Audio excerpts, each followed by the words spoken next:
Hello and welcome back to the Lions Den Sports Podcast. My name is Troy Allen and I'm with, Chase Gispert. and we are back after a couple months hiatus. You know what I'm saying? The summertime, things got kind of hectic, but football news still. Excuse me, the football season is coming around. Starting very soon in a couple weeks for Southeastern, and then next month for NFL, stuff like that. We got preseason up ahead. But for starters, we're gonna start with the Southeastern football news as fall camps has officially begun as of last week. You excited for the football season? Man, I'm just excited in general. It's August 6th. We had the Hall of Fame game last week. It was a little underwhelming, but I mean, it's preseason. It had to get canceled in the third quarter. But yeah, mini camps heating up. We saw today Malik Neighbors was throwing hands with the Lions. Yeah, man. That was exciting. I'm just ready for the season, man. But Southeastern, obviously no shying away from they went 3-8 last year. That's not the standard here, but Coach Selfo knows that and owns it. He's got a great resume. Only 2 years removed from winning the Southland Conference in 2022. It's been I know everyone deals with it, but it's been tough. We lost some really key players to the portal and to some big time like FBS teams. In fact, 3 former Southeastern players are on the SEC rosters this year. Just that kind of shows you how much talent the 2022 Southland Conference title team had, with Zai, Alexander on LSU, Bauer Sharps on Oklahoma, and then Gage Larbedains on South Carolina. But they lost a lot of one possession games last year. I'm expecting them to right the ship this year. The schedule is really tough though. Yeah. That's one tough part. But we saw last year Nichols. I want to say they went like 0 for in non-conference, and they just won all their. Yeah, I believe they went undefeated in Southland. So I mean, obviously you don't want to do that, but exactly. But if you, the Southland Conference is what's most important, and you get an auto bid for winning the league. So as long as we take care of business there, we should be good. Yeah. But moving on with Southeastern news, Southeastern was picked to finish third in the Southland Conference poll. As you mentioned, we do have a tough schedule, but the fact that we are picked third to finish in the Southland just is like a testament to our talent, what I'm saying, from the returning players of last year, and even bringing in new recruits and stuff like that. So I think, like you said, I think Coach Selfo will right the ship. What I'm saying, we had an unbelievable 2022 campaign. Last year was the complete opposite, and now I'm thinking we'll find some sort of middle ground or even higher this coming season. So just what are some of your expectations coming into this season for Southeastern? The biggest thing, I think we got a new offensive coordinator. I believe his name was Greg Stevens last year. I don't want to mess that up, but 99% sure. Our previous OC, he got a job, I think somewhere, a school in Utah. I forgot which one, but anyway, we got he actually promoted his son Anthony Selfo as the wide receivers coach. He seems to be really well liked from what I've heard from the players themselves, which is always good. But yeah, I want them to finish. Red zone was a huge bugaboo. Issues turning the ball over, going forward on 4th and shorts, which I didn't have a problem with, but you don't get them. Just a lot. We moved the ball great between the 20s last year, but the red zone was some games it really was a disaster. Yep. I would say that's the main thing. Hopefully Eli. I know Zach Clement. He's no longer on the team, but Eli should be the starter. I've heard he's been pushed though in camp. We went and got a couple of transfers, I believe, at least one in the quarterback room. But you would presume it'll be Eli, but whoever it is, they need to for sure step up, more consistency from that position. But I do think, like we said, the schedule is really tough. Open with Tulane, that should be an exciting game. At Southern Miss, then we come home and host 2 of the best FCS programs, Eastern Washington and South Dakota State, 2-time defending national champions in the FCS. That's going to be really hard to open at 4 games. But after that, you get into you do have Tarleton State on the road, last non-conference. Then it goes into conference play. Home against A&M Commerce at HCU. Home against Stephen F. Austin, back into the league. They used to be a few years back, left, and then realized the Southland Conference is too good to pass up. So then we're home against UIW. That's always a huge game. Believe they were picked to win the conference. Then at Lamar, home against Northwestern, and then at Nichols, defending champs, obviously, in Thibodaux. Riverbell Classic, always a big game. They were picked second. I think we brought in some new transfers in the secondary. With better, I expect more consistent quarterback play. With a new OC, I think that'll help maybe, open up particularly the passing game more. And, most definitely. Want to shout out Darius Lewis. He was named FCS All-American preseason as a punt returner. Was also All-Southland in that regard, and also as a receiver on the All-Southland preseason team. Other members were Harlan Dixon, starting running back. Both O-linemen that went with Coach Sofo the media days in San Antonio, Jai Ogeron and Brakeem Wicks. And then, I'm missing somebody. On defense, we had a linebacker, Dante Daniels. He's been tremendous since he's been on campus. I don't think I'm missing anybody. I believe those are all of our preseason selections. Really good players right there, some veteran leadership. Combined with better offensive, more consistency in quarterback, I think we could really be right in the thick of the Southland Conference race. Oh yeah, 100%. And to piggyback off of what you said, I am expecting to for them to limit the turnovers and to finish drives. I just keep thinking back to last year. I believe whenever we opened the season with those 7 straight losses, I think we had 1 to 2 turnovers in all of those games. And then the game where we finally broke through, no turnovers, scored 37 points against Northwestern. So we just gotta make sure we limit those turnovers, take care of the ball, and finish drives inside the red zone. I think that game last year. I'm trying to let me make sure I have the right season or the right game. The game versus Tarleton State last year, we lost 14-13, and I think we went 2-5 in the red zone. And that game was just tough to watch and stuff like that. So really completely outplayed Tarleton State. I think if you look at the yards, it was about 400 something to 200 something. Obviously, you got to finish the deal, and they took advantage of our mistakes. I think we had a pick 6 in the first series of the game. We did. But you also had a very controversial. I know, obviously, we're Southeastern biased, but being objective as possible, it really was a terrible call. We had a scoop and score, ran back for a touchdown, I believe, in the second or third quarter, but it would have put us, I think, in the lead, and obviously huge momentum swing, 14-13 game, and they reviewed it and called it incomplete pass, but to me the quarterback's arm was not going forward. It is what it is, but that was kind of the epitome, I'd say, of the season. That game in particular really should have won. Moved the ball great, and then the red zone bugaboos and the turnovers as well were really not good.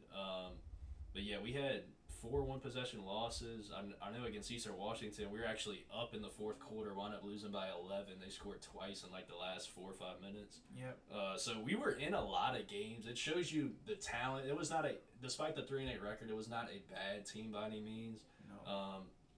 I'll just say they didn't do a great job, clearly, of finishing games off. But hopefully if they could fix that, they'll have a better season. I think they will. We always got talent. Picked third by the media, so we'll see what happens. But support the Lions for sure and show out this year. 100%. And under the new offensive coordinator who you mentioned, I do have Harlan Dixon and Darius Lewis to really step in. They have 2 really, really great statistical seasons this coming football year. We had a reporter who interviewed them today during practice, and those 2 guys specifically, they are ready and amped up for the season. I think they're liking the offense. I do have them having some really great years for 2024. So hopefully, you know, we could turn it around and right the ship from last year. Kind of go off what you said. Obviously, Darius and Harlan, two big time playmakers for the offense. One guy that's maybe a little bit under the radar. We have some young talent at receiver. Beside Darius, Lewis is kind of the only like really established one. I expect some guys to step up, and one guy I expect to kind of maybe carve out the wide receiver 2 role. He's a big time red zone threat as well. Is Jalen DiMaggio. I think he's a very talented player. Have to go on the roster, but I mean he's well above 6 foot, just a big bodied receiver. I remember calling one game last year. He made an impressive grab in the end zone, contested catch. I'd look for him to break out, but there's plenty of talent across that room. Oh yeah. He's 6'2", 210. Yeah. That's a And yeah, that was actually the exact. It's funny. The picture they showed was the exact play I remember against HCU. So yeah, I think he's kind of my under the radar pick, but it could be by committee as well. I mean, plenty of talent in that room, but I mean, SLU for sure should be better than 3-8 at the very least. Exactly. Any record predictions you want to make for the upcoming season? Yeah, to be honest, the first 4 games are so tough. I mean, you're playing 2 FBS teams. Definitely going to be big-time underdogs. And then Eastern Washington's the game where I think we need to win. Get some revenge for last year. We were beating them, like I said, over halfway through the 4th quarter, and then they scored twice. Yep. And they went down the field and scored, and then there was a pick 6. I was gonna say, and that effectively ended the game. Thank you for mentioning that. I was gonna say, I was like, I think they did get a defensive touchdown. Yeah, so that inflated the score. But yeah, we should have a real shot at them. And then South Dakota State, man, as long as we play hard and compete, to be honest, I'll be happy. Obviously, you want to try to win, but I mean, I haven't looked at what they're returning, but 2-time defending champs is definitely going to be tough. We do get them in Hammond, America, though, so you never know. Then, look at Tarleton State. We were talking about wasn't that the game we mentioned? Yeah. We should have won. Yeah. Hopefully we can pay them, get them back like Eastern Washington. Yeah. It's over there, but we'll see. To be honest, I think our overall record might be around 500 just because of how tough the non-conference schedule is. Yeah. But I do think we'll have a winning Southland Conference record, and I think we'll be in the thick of the title race. Me too. It's pretty much going to be between us, UIW, and Nichols. I don't really see anybody else. Now, Lamar did have a really surprise year last year. We played them in Beaumont. They upset us in Hammond last season. I think they were picked 4th. They might make some noise, but it should be the usual suspects between us, UIW, and Nichols. Yeah. And we get UIW at home, obviously River Bell Classic in Thibodaux. But one note there, the road team has won the last, trying to think, maybe more than 2 meetings, but for sure the last 2 years we lost at home last year and we beat them in Thibodaux. So home field advantage is definitely big, but in a rivalry game like that, might be a little neutralized. We'll see. But, I'm excited for the year. I think we'll have a good ball club overall. Me too. And heading on for some NFL news. Now, obviously, the offseason has been quiet the last couple months. But so far, though, there has been some moving headlines, especially surrounding the America's team, the Dallas Cowboys. Yeah. So the Cowboys, they've made no significant offseason changes except with the acquisition of bringing back Ezekiel Elliott, who is clearly out of his prime. He's you know what I'm saying. But they brought him back. But no new contracts for Dak, CD, or Micah, and all of them want big time money. Dak wants to be paid. Wants to be the highest paid quarterback in the NFL. I think he's up to make like $60 million a year, somewhere around there. CD and Micah, they both want around 35 M's a year. that's crazy. So, and the way the NFL market works, basically whoever gets paid last, they get paid the most amount of money. Yeah. And so I feel like if um if the Cowboys had signed CD after Justin Jefferson got his deal, I think he got around 30 to 32 round. I think something like that. I know Yeah. he's the highest paid non QB in the league. Justin Yeah. Jefferson now. So I feel like I feel like if the Cowboys had signed him, had signed CD after the Vikings signed Justin, then and we didn't, things would be things would have been a little different. But now, receivers, got more confidence and stuff like that, and now he wants like 35 M's. Yeah. Obviously, Micah, he wants to be the highest paid defensive player in the league. So it's just a balancing act. Yeah, it's tough. In the market, it's like the market seems like it's just going like straight up. It is. Some of these contracts are crazy. We'll get into the Jordan Love one particularly kind of stuck out to me. I like Jordan Love a lot. I think he's a really good player for sure, a franchise quarterback. He impressed me during the playoffs last year, but that contract's like, man, like that's a lot of money. It shows you how valued the quarterback position is. One good season and you're the highest paid. That's your position. I know. But moving on to more contract talks. Brandon Ayuk, contract talks with the Niners have stalled, and now he's looking to get a new deal possibly elsewhere. Yep. He's been linked to a couple of teams. Obviously, he's been linked to the Steelers all off season long. Very recently, he's been linked to the Patriots and the Cleveland Browns as well. So it's just I don't think it's a matter of will Brandon Ayuk be back. I think it's just a matter of where would he sign and where would he be traded. So what team would you want to see him suit up for the most, in your opinion?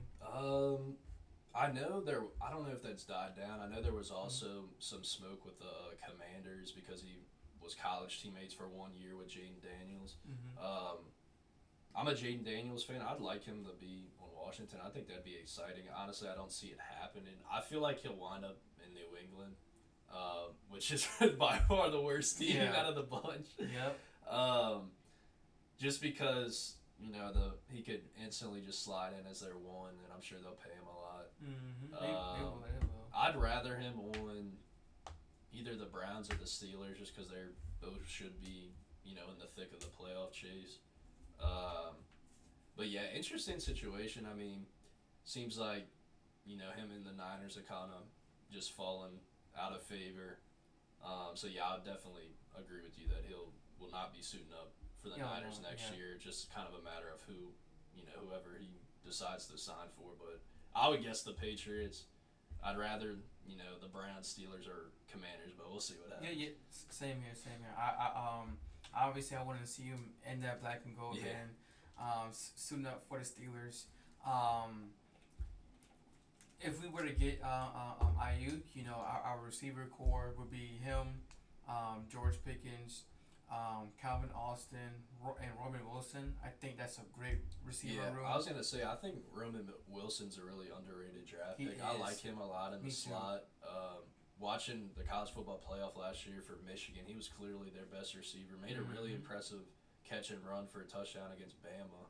Yep. I think in the fourth quarter of that game, they tied up, and then they went on won in overtime, and then obviously went on to win the national championship. But I think did he get a little banged up? I know injuries have kind of been.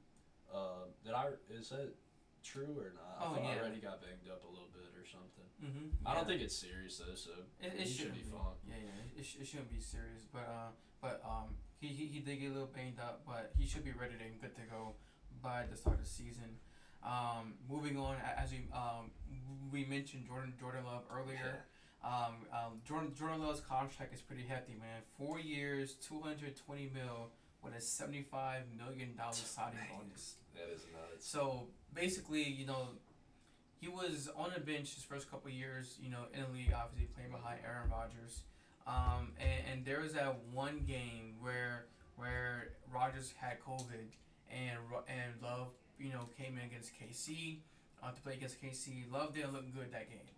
And then obviously this past season playing, I think he had like a really good week 1. and then the next couple weeks, he just wasn't all that good.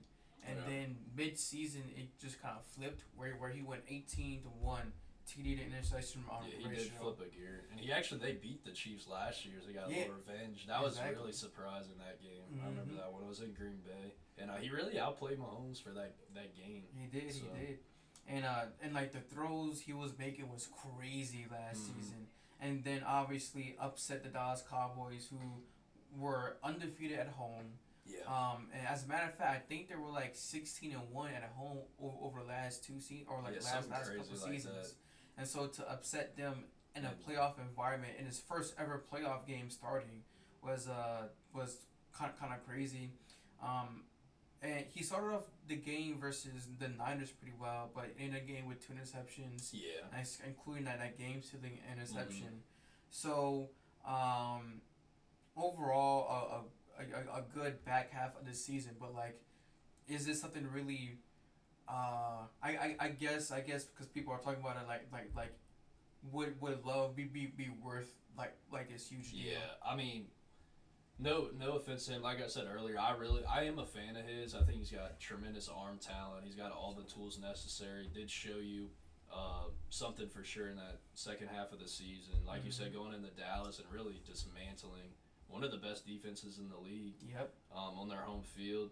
So I think he's definitely a franchise quarterback, future star in the league, coming into his own. But to be honest, I think if you're being objective and just being honest, I don't think anyone can really say that he deserves that. Exactly. I mean, 4 years, $220 million. I was surprised by it, but it's just the quarterback market. It just keeps going up. People are having to overpay, I guess, to satisfy their franchise, the face of their franchises. But yeah, it's definitely kind of eye popping. Like, man, and as the years have gone by, the Chiefs look brilliant. I know, right? I remember everyone was like, man, that deal is crazy for Mahomes, but now he's underpaid compared to some of these guys. I think he's like barely top 15 paid. Yeah, that's nuts. And then obviously Tua's contract, 4 years, $212 million, $167 million guaranteed. And the worry with Tua's contract is he doesn't have the talent as like some of these other quarterbacks. And like the question is Tua, if you're paying Tua this amount of money and knowing what his numbers look like against ball clubs over 500, is he worth this amount of money to really invest in and stuff like that? I guess that was the surrounding thought process around this around his deal. Yeah, I mean, I think it's kind of tough. I feel like, how should I say it? I think Tua, he is a good quarterback. I feel like he's just good enough to be your franchise, but he kind of does leave something to be desired a little bit. I think his concussion history is a concern too. Yeah, it is. I mean, I don't. You can't blame the Dolphins. I actually expect them. I mean, last year they were looking like at one point the best team in the league, maybe about mid-season. Had some unfortunate injuries, on defense. Devon Achane got hurt too. On offense. I do think Tua though has proved himself more than Jordan Love. So I mean, I'm not really that. I don't have any negative really to say about that contract. I think they're all getting overpaid. Oh yeah. But yeah, I mean, I think Tua, I'm not fully convinced quite yet, but I think, with the pieces around him, I think Mike McDaniels is one of the best young offensive minds in the league, so we'll see. I think the future is bright for Miami, but yeah, I think so too. Yeah, it's interesting. We'll see how it plays out. Yep, and moving on to so NFL top 100 controversy real quick. Patrick Mahomes placed his fourth. Tyreek Hill was voted the best player in the league. Jalen Johnson misses the top 100 altogether despite an all-pro season. And Aaron Rodgers placed in the top 100 despite only playing 4 snaps last year. So which one of these controversies to you is like the most appalling? I'd say the Jalen Johnson and Aaron Rodgers combined. Yeah. Yes. I mean, obviously Aaron Rodgers, first ballot Hall of Famer, but he quite literally got hurt on the second play of the season in the first game. So I mean, that's clearly just based on reputation. The rankings I thought were supposed to be on just the past season, so Yeah, exactly. clearly he shouldn't have been anywhere near the top 100. And Jalen Johnson, he has a point. I mean, he was an All-Pro, arguably one of the best corners in the league, hands Exactly. down last year. Definitely should have been in the top 100. So I'd say that was pretty egregious for Yeah, sure. I absolutely agree. I absolutely agree with you. And one thing I do want to add is I wonder if they take into account like the playoffs too, or is it just Yeah, strictly regular season? that's honestly, I'm not even too sure. I'm not mad at Tyreek being number one. I think Yeah, he he was was on pace. phenomenal. He was on pace for like 2,000 yards to break a record at one point. I Yeah, know he he was. got hurt against the Titans and kind of cooled off Mm-hmm. at the end of the year.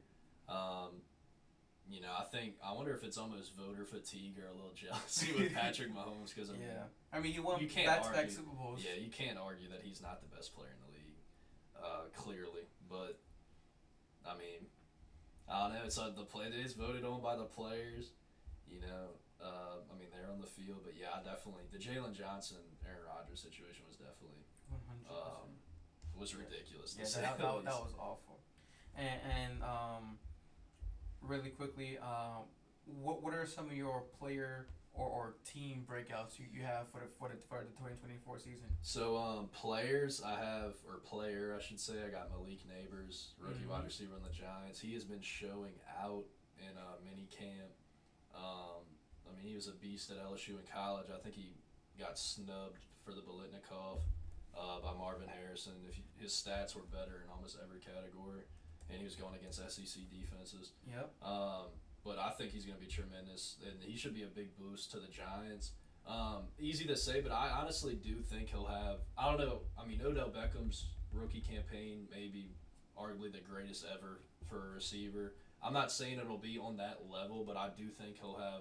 I think he's going to win Offensive Rookie of the Year, and I think um, he'll have really some exciting plays and highlights. I think it will easily go over 1,000. Um, anywhere from 7 to 10 tuds. We'll see. Yep. But he's my guy for the breakout player, and I think definitely will be a help to Daniel Jones because I'm not a Daniel Jones believer, but in fairness to him, he hasn't really had the greatest weapons at his disposal. Clearly, I think will be the best receiver he's ever Oh yeah, easily. thrown to. So, Easily. and he's got some dog in him. He's fighting with the Lions in Yeah. camp. Yeah. I mean, I like that. So that's my pick for my breakout player. Yep, I do have three names real quick. Now, I wanted to kind of get I guess hot take ish because plenty of people are picking Anthony Richardson to be their breakout player. I mean, which is well deserved, but like I kind of want to go outside the box real quick. So I do have three names. I'm choosing a different quarterback from last year's draft. I'm going with Bryce Young. Okay. Had a I like had that, a actually. had a a bit of a up and down. Well, lots of down. Yeah. Rookie season. What a but- really bad team. Yeah, So, Exactly.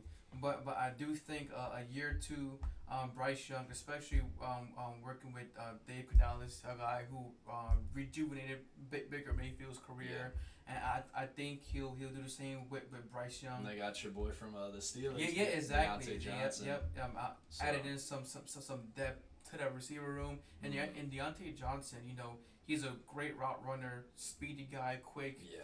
So I think that connection is going to be automatic. It's just his Off hands. If he could be Yeah. more consistent catching, but yeah, Exactly. he's one of the most underrated route runners in the league. Yep. He's very hard to cover. So I'm going Bryce Young. Looking for close to 4K yards and around 25 touchdowns. I think he'll be around there this coming season, hopefully. Then I had Justin Fields, and that one's really that was really a hot take because obviously the Steelers they brought in Russell Wilson before they brought in Justin Fields, and there were multiple reports saying even though the Steelers traded for Fields, Russ was their QB1 going forward. But so far during training camp and Russ's absence because he woke up with like a calf injury not too long ago. In Russ's absence, Fields has put up 35 touchdowns to only 2 interceptions in training camp so far. Yeah, and I heard too, which I mean is very important. Obviously, George Pickens is your franchise receiver. Yep. I think he's a budding star. And I've read too that him and Fields have developed a real chemistry, and that's not something to kind of just overlook. I mean, that's very important. So. And I know I'm loving, and apparently Arthur Smith, he's been so far implementing his new offense really well with the Steelers. And so whatever the case may be, I do think at some point we will see Justin Fields on the field as the new QB1. And whenever he does take upon that role, I expect him to put up some really big numbers.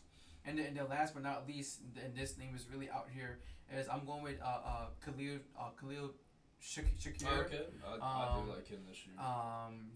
He's going to be that wide receiver 1 for the Buffalo Bills. Obviously, they traded away Stephon Diggs and whatnot, and Josh Allen. Is gone too. Yeah, exactly. And Josh Allen, he's going to be looking for someone to target. And in the back half of last season, Shakir had 536 total yards. In the second half of last year, and he was honestly outplaying Stephon Diggs in that second half of that season. So I think that carries on into next season. I don't know if he'll enter top 10 receiver talks. I don't think he'll do that, but I do expect a decent year from Shakir, especially since he'll be getting more targets, and Josh Allen is going to need to throw to somebody, especially with their tight end tandem. I think that's going to take some pressure off of him as well. So I think he'll get some open looks, and hopefully he'll step up to that wide receiver 1 role. I agree with that. Actually, I like all those takes. I was flipping for breakout teams. I was kind of going between the Panthers and Colts, so I'll just say both of them. Me too. I don't think the Panthers won't make the playoffs, but I think they'll be improved and competitive. Yeah, me too. And definitely win more games.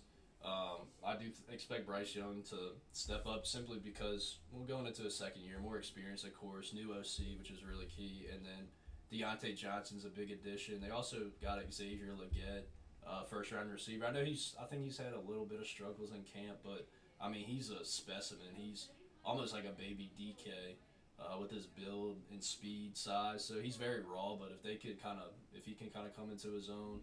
Plus, they got the rookie running back from Texas. I know he's going to miss the first few weeks, but Jonathan Brooks, once he comes back, I think that'll really, open up their run game as well. So I like that. And then Anthony Richardson, maybe one of the most clear, comeback players of the year. But I believe in his talent, and me too. Mostly, or a big reason as well for the Colts. Me saying this is I really like A.D. Mitchell.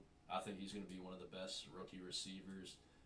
They already got Josh Downs, Micah Pittman. They kind of and Jonathan Taylor. They quietly have really one of the best teams offensive nucleuses, and they're all young too. So, and then Shakir. I think for fantasy for sure I would draft him. Yeah, he's going to be a PPR machine. I do like Keon Coleman, but he's a rookie. I think he'll kind of slowly come into his own, but he'll be more the red zone guy. I think Shakir will be a PPR monster, moving the chains, getting 7-8 catches a game. So yeah, I agree with that for sure. Yep. And last but not least, our last topic of the first football podcast of the year. Rookie you'll be most excited to watch. My answer real quick is Marvin Harrison Jr. I think that connection with him and Kyler Murray is going to be great off rip. Kyler Murray, he's been looking for the receiver 1 ever since D-Hop left, and coming back last year has had some up and downs after that torn ACL. But I think Marvin Harrison Jr. is going to be the perfect guy for Kyler Murray. And I know you mentioned Malik Neighbors. I'm also going to be tuning in to on the TV to watch him as well. I love watching receivers go off. I think it's one of the best things you could watch as an NFL fan. Just receiver go up and get 150 yards and 3 touchdowns. Yeah, so exciting. Yeah, so those are my 2 picks. I think both of those dudes are going to do some great things in their rookie campaigns. Yeah, I agree. Malik Neighbors for sure. I mentioned him earlier. I think he'll win Offensive Rookie of the Year. This kind of, I guess, going with chalk, I guess you would say, or an obvious answer, but The first two picks at quarterback, Caleb, Williams and Jaden Daniels. I think particularly Caleb Williams. I think just because he has just really an array of weapons. The Bears, they could be a sneaky team. I don't think they'll make the playoffs, but I think they'll be right there. And yeah, I mean, no denying Caleb Williams' talent. I mean, arguably one of the best prospects at quarterback in a while.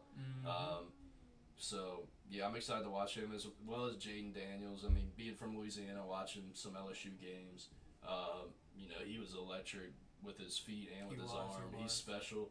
I know some people are comparing him to Lamar. Obviously, those are lofty expectations right now, but I do think similar play style, and he does have that kind of explosiveness. So I'm excited to watch that. I think the Commanders might be a little under the radar, especially if they get Brandon Ayuk. That would be a nice addition. I don't know if they'll get him, but I know Daniels and McLaurin have reportedly, what I've read, had a good connection in camp. So, yeah, those are my guys. Yep. Alrighty, and that wraps up the first football podcast of the football season. We will be here weekly to bring you Southeastern football news and NFL news. The fall is going to be pretty busy, so and that means we're going to be busy as well. So yeah, that wraps up this week's podcast. My name is Troy Allen. I'm Chase Gispert. All right, we'll see y'all next time. Peace.